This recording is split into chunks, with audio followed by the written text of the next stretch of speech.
ঈদ উল ফিতরকে কেন্দ্র করে বাংলাদেশে 4টি মুভি মুক্তি পেয়েছে, দাগি, বরবাদ, জঙ্গলি এবং চক্কর। যদিও এখানে সবচেয়ে বেশি আলোচনা করা হয়েছে বরবাদ, দাগি এবং জঙ্গলিকে নিয়ে। আজকের ভিডিওর উদ্দেশ্য এই 3 মুভি থেকে কোন মুভিটা সবচেয়ে বেশি এগিয়ে আছে।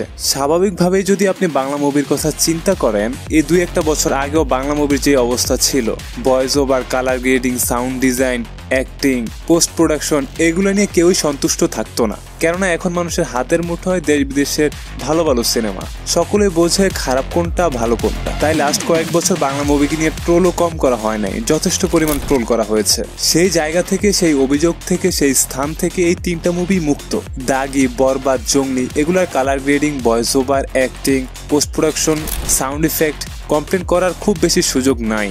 আপনি যদি এই মুভিগুলোর বক্স অফিস কালেকশনের দিকে তাকান, সত্যিকার অর্থে বাংলাদেশে কোনো official box office tracking system নেই। তারপরও বরবাদ মুভির প্রথম 2 দিনের বক্স অফিস কালেকশন সম্পর্কে জানা যায় একটি বিশ্বস্ত ওয়েবসাইট থেকে, যেখানে বলা হয় প্রথম 2 দিনে বরবাদ সিনেমা 72.61 লক্ষ টাকা ইনকাম করে, যার মধ্যে প্রথম দিন 28.30 লক্ষ টাকা আয় করে এবং দ্বিতীয় দিন 44.31 লক্ষ টাকা আয় করে। আর বাকি মুভিগুলোর বক্স অফিস কালেকশন কোনো বিশ্বস্ত মাধ্যম থেকে না পাওয়ায় সেগুলো আর শেয়ারই করছি না। তো আইএমডিবিতে আরফান নিশুর দাগিকে রেটিং করেছেন 7700-এরও বেশি মানুষ, যেখানে রেটিং করা হয়েছে 10-এর মধ্যে 4.8, খুবই কম। এটা একেবারেই অপ্রত্যাশিত।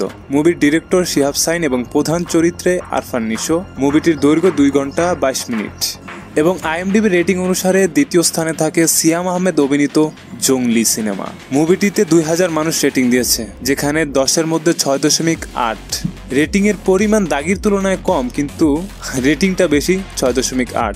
জঙ্গলি মুভিটির প্রধান চরিত্রে অভিনয় করেছে সিয়াম আহমেদ, মুভিটির ডিরেক্টর এম রাহিম এবং এই 3টা মুভির মধ্যে এই মুভিটি সবচেয়ে লম্বা, 2 ঘন্টা 32 মিনিট।